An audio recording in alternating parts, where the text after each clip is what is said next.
Good day, guys, and welcome to another episode of Riding in Tandem.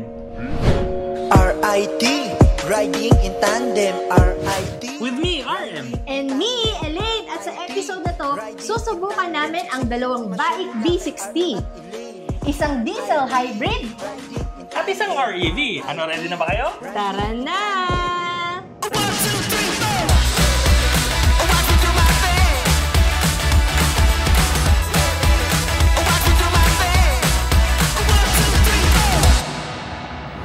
Pareho lang sila ng shape sa labas, pero may konti lang pagkakaiba sa bumper, sa headlights at sa grille. Dito sa diesel hybrid, meron siya mga chrome accent sa grille, quad yung ilaw sa harapan, at dito naman sa bumper, pa-square yung ilaw. Dito naman sa REV, mas maraming ilaw, black horizontal yung grille at patayo yung ilaw sa bumper.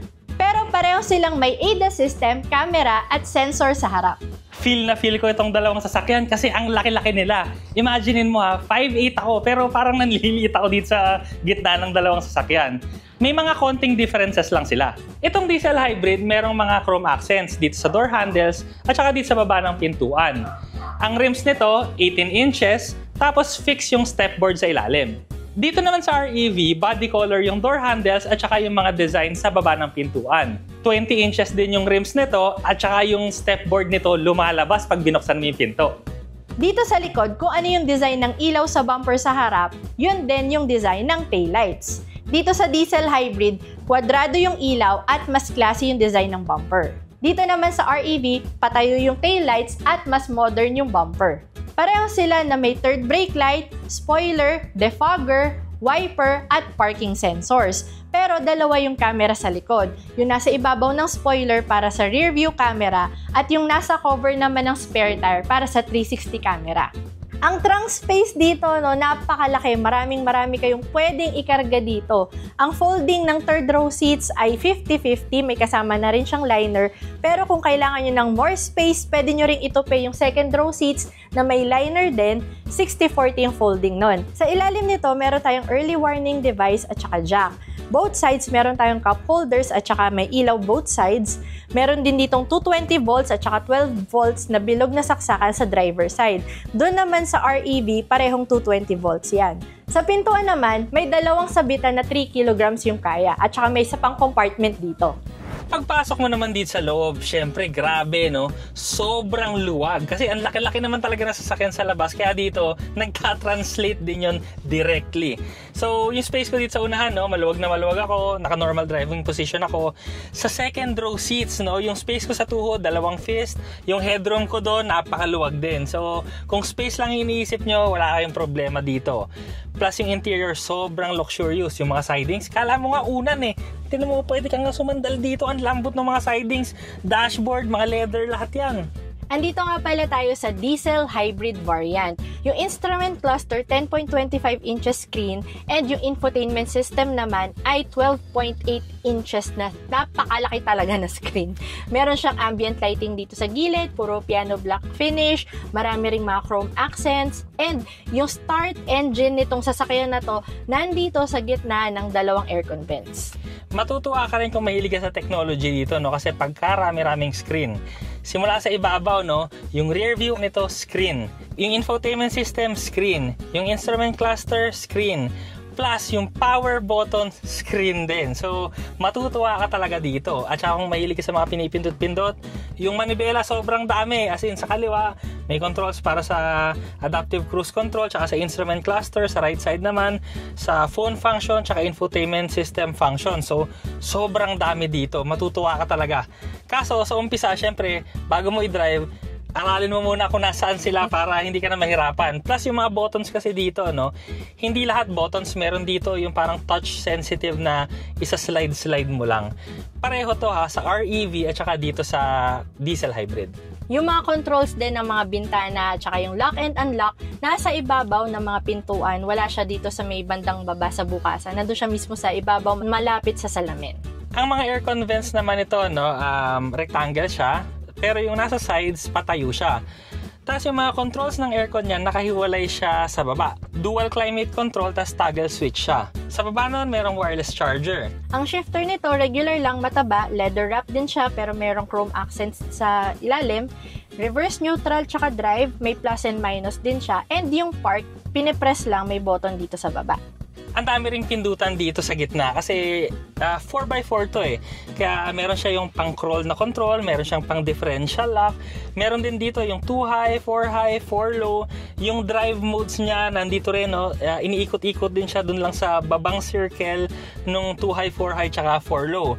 Meron din tong switch para sa heated seats. Tapos yung parking brake niya, electronic na lang. Meron din siyang dalawang cup holder, tsaka merong compartment sa unahan, pang phone pwede. Ang center armrest naman ito ang bukasan, so sideways siya, no? Dalawang pang open na gano'n. Tapos sa loob, pwede siyang gawing cooler, tapos meron siyang pinipindot pa dito, no? Bumababa siya, pwede mong lagyan ng card.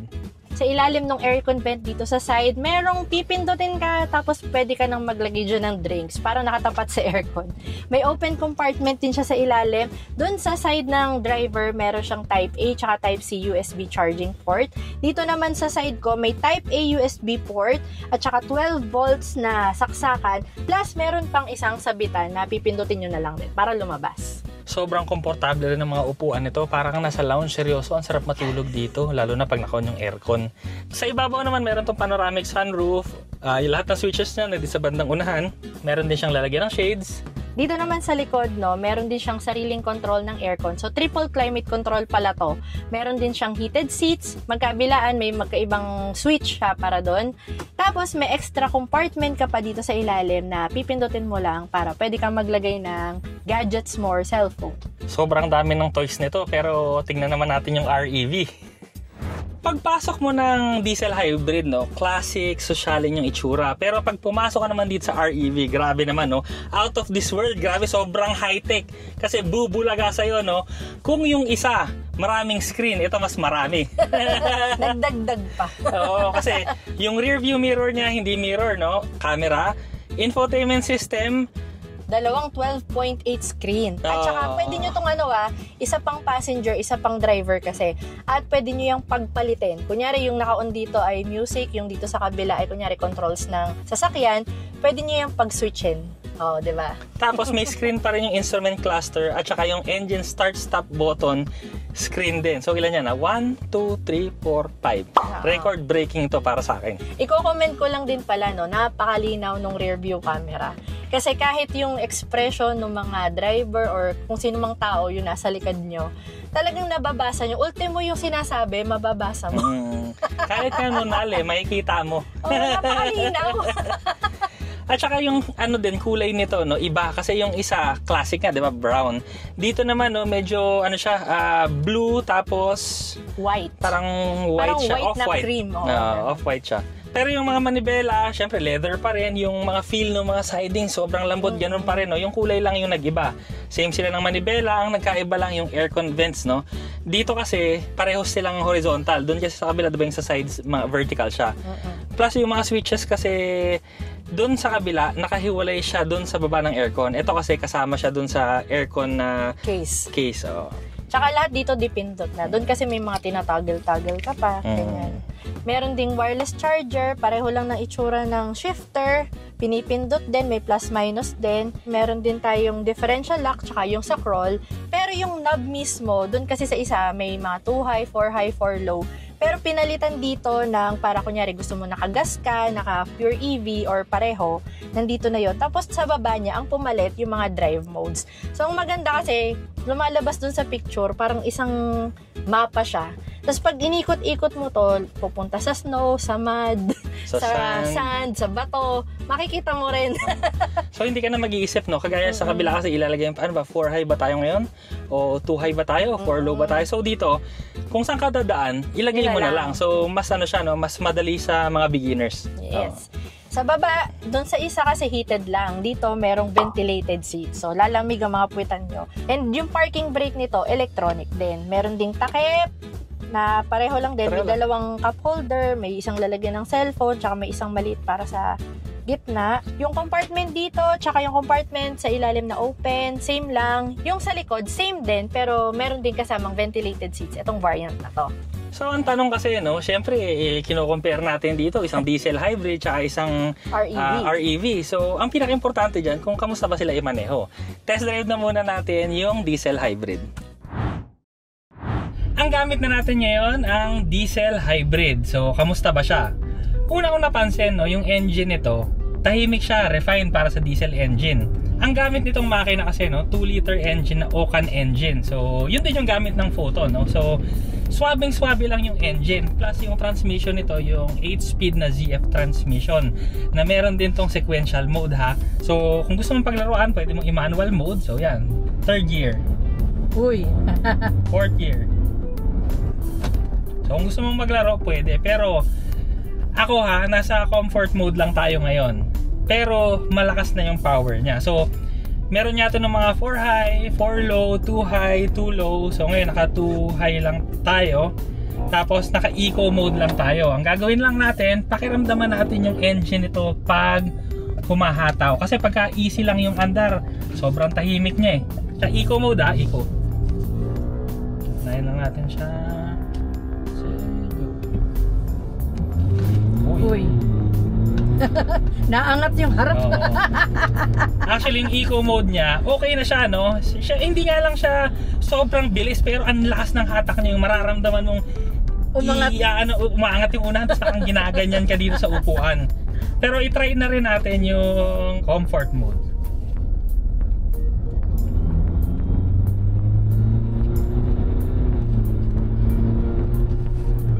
So para sa akin, mas maganda yung response ng comfort mode. May snow mode pa to, tapos may mga ibang modes pa, pero magpo 4-wheel drive naman siya. Eh hindi naman natin yan kailangan ngayon, no? Ang importante lang kasi dito, yung comfort natin. Kasi syempre, pang congressman to eh, pang may position eh. Dapat komportable tsaka maluwag. Pero jackpot na jackpot ka dito sa B60 diesel hybrid.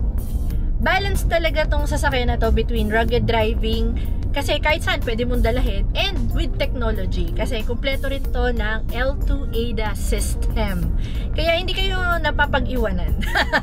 In short, no, meron tong adaptive cruise control, at dahil nga sa 4-wheel drive, kahit saang lugar nyo dalhin, pwede. Kasi hindi ka mababalahaw. Correct. Plus may differential lock pa. Basta kaya mong puntahan, puntahan mo na. Basta gusto mong puntahan, pwede mong puntahan. In comfort and in social and may dating na way. Hindi pala may dating, at malakas na dating. Kasi sa sobrang laki nito, no, talagang kitang-kita mo siya sa kalsada. As in, pag nakita mo, uy. Tapos parang nanliliit kasi yung ibang mga SUV pag ito yung katabi. Isa pa yun. Tsaka parang kita mo yung mga bumbunan nila. Tapos yung ride height pa, napakataas. Kaya wala ka nang hahanapin pa. Actually, napakaganda nito.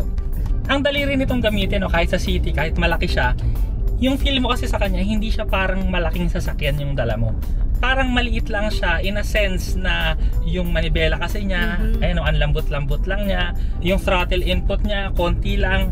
Umaandar na kaagad. Yung braking niya, yung kahit alam mong ang laki-laki, pag konting tapak mo pa lang, mararamdaman mo na kaagad yung braking force niya.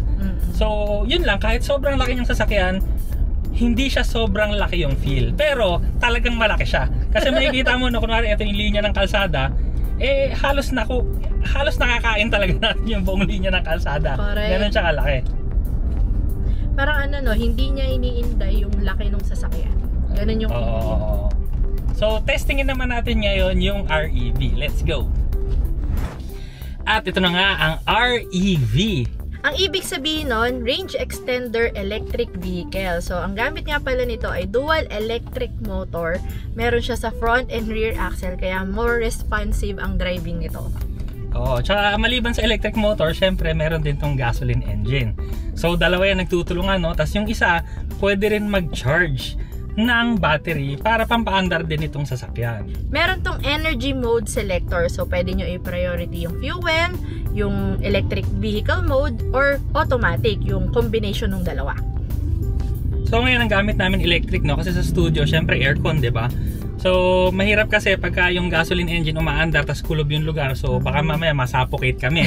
Kaya ngayon naka EV mode siya. Pero ngayon dahil nga aandar naman tayo ng city, ilalagay ko na lang siya sa hybrid mode para parehong motor gagana siya. Ibang-iba talaga yung feeling neto no? Kasi yung dating ng interior ba, yung screen kasi talaga yun yung champion Imagine mo, itong rear view, screen infotainment system, dalawa, instrument cluster screen, engine start stop button screen, plus meron pa tong heads-up display. Oo. So, total of 6. 6 screens. Magsawa ka sa screen. Gusto mo screen. Ito, dami nito.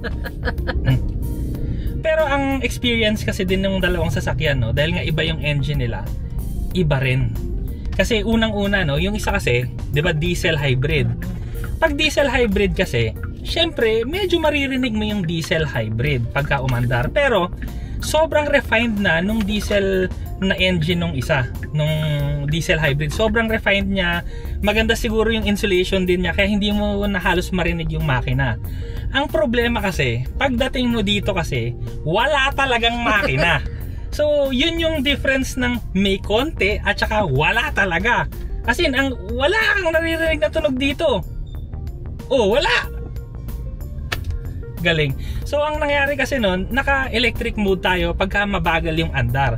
So, wala talagang engine na naka-on, kaya wala kang naririnig. Pero, pag nag-high speeds ka, mag-on yung engine, pero hindi mo na rin siya halos marinig. Kaya very good talaga, no? Kung comfort yung hanap mo, yung tahimik, very good talaga to. Yung engine power, no? Mas ramdam mo talagang malakas to. Pag binira mo to, bibira talaga kahit eco mode. So, andyan na nga yung fuel efficiency, pero nandyan pa rin yung power, yung speed. So, ang galing talaga ng REV technology. Dahil nabanggit na rin niya yung power, no? 540 horsepower to or 403 kilowatt. At ang torque nito, 655 newton meters. In short, daig pa niya performance cars. Kaya kung umandar siya talaga, performance car din. Kasi nga, syempre medyo malaki to. Pero ang maganda pa nito, no, kahit ganun bumibirit ka, sobrang tahimik pa rin. Kaya ang ganda talaga. Plus yung braking, yung throttle response, yung steering, parehas din siya nung B60 na diesel hybrid. So, komportable pa rin niya. Napakagaan ng steering, maganda yung response ng mga pedals. Yun. Ang pinaka-paboritong feature ko dito, so kahit saan ako umupo sa first row at saka second row, merong massage. Tama kayo. Hindi lang basta-bastang massage, ha. Mamimili ka kung anong klase. May pulsating, may wave, may sobrang daming pagpipilian. Oo. At saka pwedeng iba-iba. 8 yung settings ng massage. Tapos meron pang low, medium, high. Oo. Sa lahat ng seats. So, kunyari, ito, sumasakit sa kanya, balikat, pwede doon. Ako, gusto ko kasi yung sa medyo may, sa may lower back. So, yung mga nasa likod, pwede rin silang iba-iba. Bahala na kayo, basta may massage, no? Kulang na lang dito, ano ba yan? Swedish o shiatsu? Combination? Equipped din to ng L2 ADAS system. Ang rims nito ay naka 20-inch two-tone alloy. At ang gamit na goma nito ay Maxxis na all-terrain tires. Ito talagang REV, no? Para sa akin, ito yung complete experience. Kasi dito sa variant na to, makikita mo lahat. As in, lahat ng kayang i-offer ng B60 nandito siya sa REV. Pero, yung isa kasi, no, yung diesel hybrid. Para sa akin kasi, no, yung sabihin na natin kung gusto mo ng 4x4, no? Tapos gusto mo yung size ng Land Cruiser. Yung malaking size, no? Ito kasi yung diesel variant nito, sulit na sulit kasi konti lang yung diferensya niya sa 4x4 din na top of the line na Fortuner. So, yun, pag-isipan nyo lang ng maigi. Pero ang size nito, LC.